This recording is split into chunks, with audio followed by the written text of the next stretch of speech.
All right, this is Atomic Physics by Hand with Eric, episode number 2, scattering. So let's get on it. So before we talked about Beer's law a little bit, and now we're going to add some nuance into not just talking about what goes forward, but what goes everywhere else. So we're going to talk about scattering. Now we've got our source that I'm just going to park here in a box, and maybe that's a lamp with a prism or a filter on it, or maybe it's a shark with freaking laser beams coming out of its forehead. We're just going to assume that it's producing some nice monochromatic, low intensity CW beam. And we are going to have that go into our mystery box.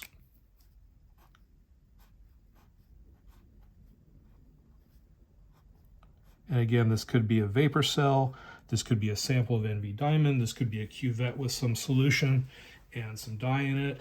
It could be particles floating in a trap of some sort, all sorts of different options. So we've already talked about, we've got transmission. And so we're assuming that this has got the same frequency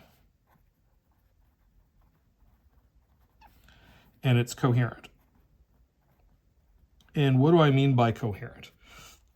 So fixed phase relationship to source. This is the temporal coherence, and same beam profile, in quotes, for the spatial coherence. And so this is going to be important in the sense of if you're sending a Gaussian TEM 00 beam in, you're getting a Gaussian TEM 00 beam out with, the same parameters of, waste and whatnot, divergence, accounting for the propagation distance. So, this is same but less. So same but less. Now, there's all sorts of different stuff that can happen. So, for instance, we could get scattering of that same color going out. And this could be Rayleigh scattering. It could be my scattering, or it could be diffraction of some sort. So we're going to start off with a list of coherent-ish processes.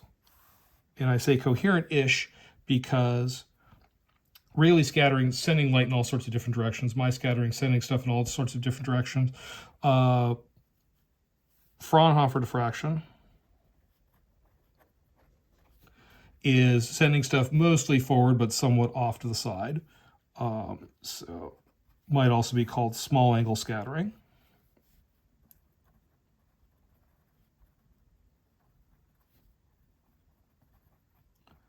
Depending on if you're talking to like an X-ray person or something else. So transmission.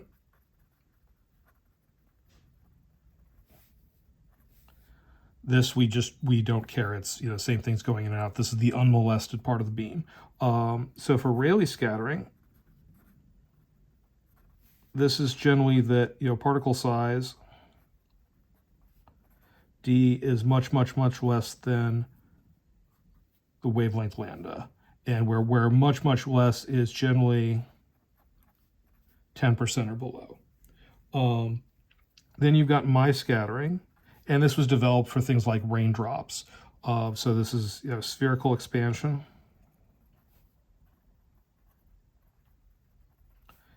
And this is for diameters approximately equal to lambda.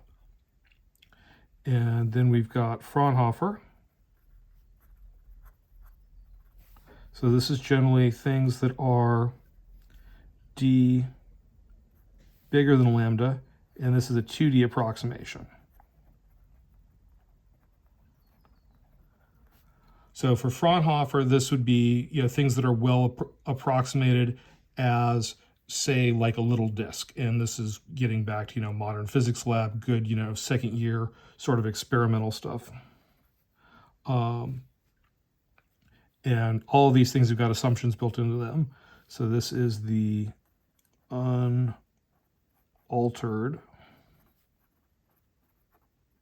beam. And so these are, you may have some stuff going this way, which is backscatter, going back towards the source. And depending on what this source is, how much power that is, could be an issue, could not be an issue. So if this is a laser diode that's quite sensitive to feedback, backscatter could, influence this. And in things like external cavity laser diodes, we very deliberately do that to control the frequency. Likewise, with this small angle scattering or some of this forward scattering, if you've got a detector out here in front, you may not be able to tell the difference between straight transmission and some of the small angle stuff. If you talk to biologists or chemists, if they're using flow cytometers, they care a lot about things like the small angle scattering versus this back scattering versus this sort of side scattering. So these are all coherent processes, and we're going to call them linear in that they're not changing the frequency of the light star by very much.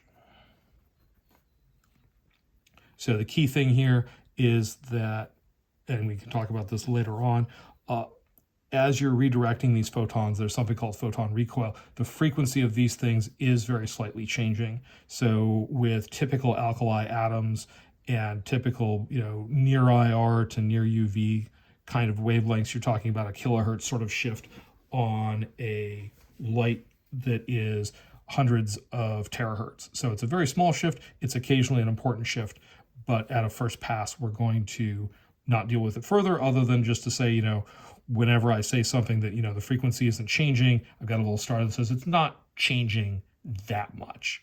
E.g.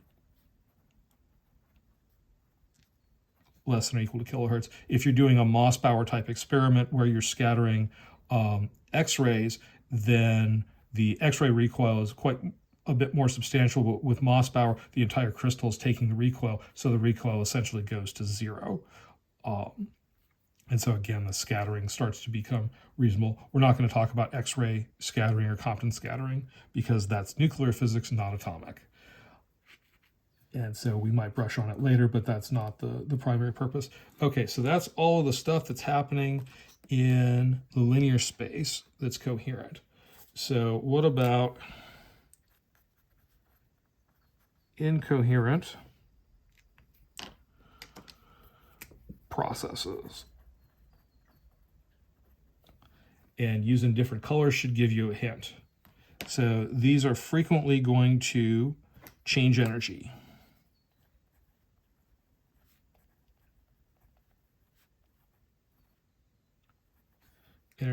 So for instance, you may have a fluorescent type process that is spontaneous and it's emitting at a different frequency than was incident. So this is a little bit different than sometimes in atomic physics we're talking about, like the cell fluorescing. And this is specifically going to be a non-linear conversion type fluorescent process. So we're hitting it with one color and we're getting a different color out. So this is not linked together. So if you tried to build an interferometer with it, you wouldn't have a stable fringe. Whereas with all of these coherent processes, let's just say that stable interferometer fringe. So we've got that. We've got up conversion. So this is the counter to the fluorescence. Example there is IR detection cards. you're applying, it's getting charged by, ultraviolet light of some sort, and then when it encounters an IR photon, it's emitting a visible photon. So this is the sort of thing that's happening in fluoro and white LED lights. But there's a third category here as well, which would be coherent, nonlinear, or frequency changing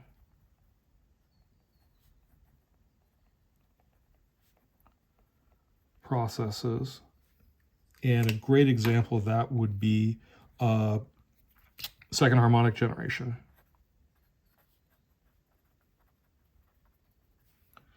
And let's just get purple for that.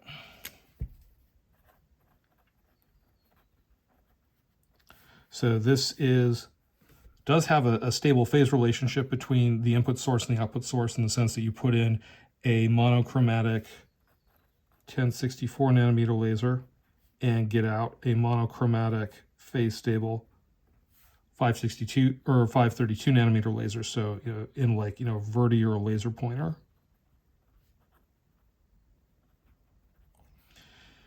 And the key thing here is these are spatially coherent too, e.g. generally in a single direction. Also in this family would be things like difference and some frequency generation.